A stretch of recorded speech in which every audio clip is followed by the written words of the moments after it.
దేవుడి నామానికి స్తోత్రములు. ఉదయకాల సమయంలో మీ అందరికీ కూడా నా హృదయపూర్వకమైనటువంటి వందనాలు తెలియజేస్తున్నానండి. ఈ దినము దేవుడు మీతో మాట్లాడుతున్నటువంటి మాట ఏంటంటే, దేవుని సమయాన్ని నమ్మండి. తగిన సమయమున ఆయన నిన్ను హెచ్చిస్తాడు. తగిన సమయమున ఆయన నీకు విజయమునిస్తాడు. తగిన సమయమున ఆయన నిన్ను బాగు చేస్తాడు, స్వస్థపరుస్తాడు, నిన్ను విడిపిస్తాడు. దేవుని వాక్యం సెలవిస్తూ ఉంది కదా.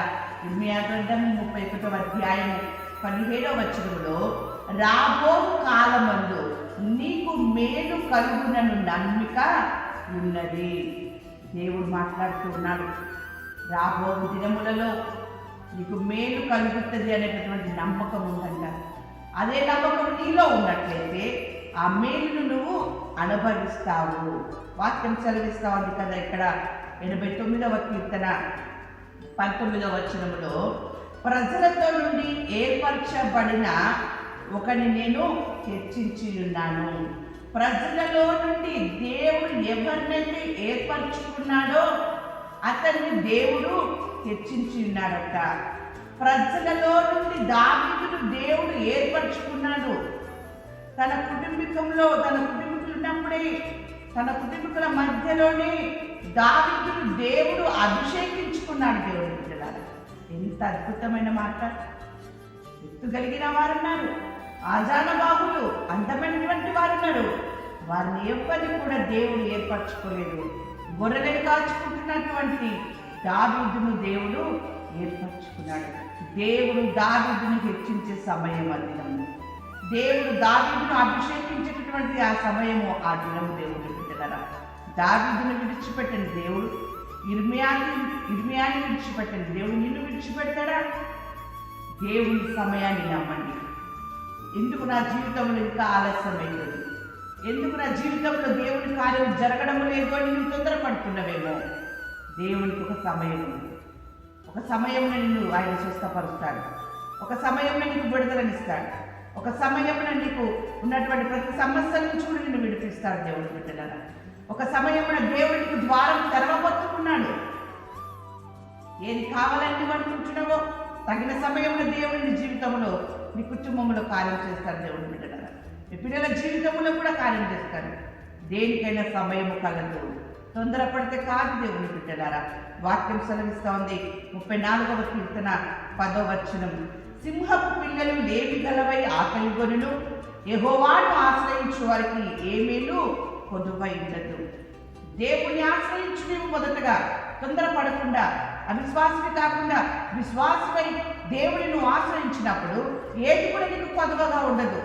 దేవుని సమయం అనేది వచ్చినప్పుడు దేవుని జీవితంలో అద్భుత కార్యం జరిగిస్తాడు. దేవుని యొక్క వాక్యం సెలవిస్తూ ఉంది కదా ఇక్కడ. దేవుని బిడ్డలారా, యెషయా గ్రంథం 43వ అధ్యాయము 1వ వచనంలో, భయపడకు, పేరు పెట్టి నిన్ను పిలిచి ఉన్నాను, నీవు నా సొత్తు. ఇంకా అద్భుతమైనటువంటి కార్యం కావాలి. నువ్వు భయపడకంటున్నాడు దేవుడు. నువ్వు దిగులు పడకు, అవిశ్వాసిగా ఉండకు, తిరిగివారిగా ఉండకండి, అధైర్యపడకండి, దిగులు పడకండి. నీవు నా సొత్తు, నేను నిన్ను పేరు పెట్టి పిలుచుకున్నాను. సమయం ఉంది. నా సమయం వచ్చినప్పుడు నీ జీవితంలో ఎక్కడ కార్యం జరిగించాలి, ఏ స్థలంలో నిన్ను హెచ్చించాలి, ఏ స్థలంలో నిన్ను విడిపించాలి అనేది ఆయనకు తెలిసి కనుక నువ్వు భయపడకు. నువ్వు ఆయన చుట్టూ. దేవుని బిడ్డలారా, నీకు క్షేమమునిస్తాడు ఆయన, నీకు భద్రతనిస్తాడు, నీకు ఏ హాని జరగదు అని ఆయన మాట్లాడుతూ ఉన్నాడు. యెషయా గ్రంథం 43వ అధ్యాయము 2వ వచనంలో కూడా, నీవు అగ్ని మధ్యను నడిచినప్పుడు కాలిపోవు, జ్వాలలు నిన్ను కాల్చవు. షడ్రక్, మేషక్, అబేద్నెగోలు అగ్నిగుండంలో వేయబడ్డారు. మమ్మల్ని రక్షించుటకు మా దేవుడు సమర్థుడు.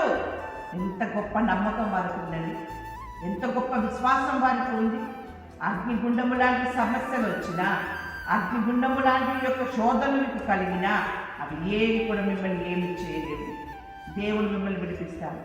దేవుడు మీకు విజయం ఇస్తాడు. దేవుడు దగ్గర షడ్రక్, మేషక్, అబేద్నెగోలకు విజయం ఇచ్చిన దేవుడు, వారిని విడిపించినటువంటి దేవుడు, వారికి ఏ మాత్రం కూడా హాని కలగకుండా వారికి తోడైంది వారిని కాపాడిన దేవుడు. మీరు కాపాడలేడా? ఎన్నో మాత్రం వాక్యములు విన్నారు కదా. ఎందుకు భయపడుతున్నాను? ఎందుకు అవిశ్వాసం కలిగి వారిగా మీరు దిగులు పడుతూ ఉన్నారు. దేవుని బిడ్డలారా, దేవుని సమయాన్ని మీరు నమ్మండి. దేవుని సమయాన్ని మీరు నమ్మండి. దేవుడు మీతో మాట్లాడుతున్నాడు. దేవుని బిడ్డలారా, మలాకి గ్రంథము 4వ అధ్యాయము 2వ వచనంలో వాక్యం ఈ రీతిగా ఉంది. నా నామమందు భయభక్తులు గలవారకు మీకు నీతి సూర్యుడు ఉదయించును. నీతి సూర్యుడు మీకు ఉదయిస్తాడట. నువ్వు దేవుని యందు భయము భక్తి కలిగి ఉంటే, దేవుని యందు నమ్మకము కలిగి ఉన్నట్లయితే నీతి సూర్యుడు ఉదయిస్తాడు. దేవుడు, నువ్వు చూస్తున్నటువంటి సూర్యుడు ఉదయం ఉంటాడు, సాయంకాలం వేళ సమయంలో నీకు అది కనబడకుండా పోతుంది. కానీ నీతి సూర్యుడు మాత్రము రాత్రి వేళ ఉంటాడు, పగటి వేళ కూడా ఉంటాడు. నీతోనే ఉంటాడు, నీపైనే ఉంటాడు, మీ కుటుంబంలో ఉంటాడు, మీకు వెలుగునిస్తాడు. ఏ చీకటి ఉండదు, ఏ అధికారం ఉండదు, ఎలాంటి దుష్టశక్తులు కూడా మీ ఎదుట పనిచేయవు. దేవుని బిడ్డలారా, అలాంటి వెలుగును ఆయన మీ మధ్యలో ఉంచుతానంటూ ఉన్నాడు. దేవుని మాటలు మీరు నమ్మినట్లయితే దేవుని కార్యాలు మీరు చూస్తారు.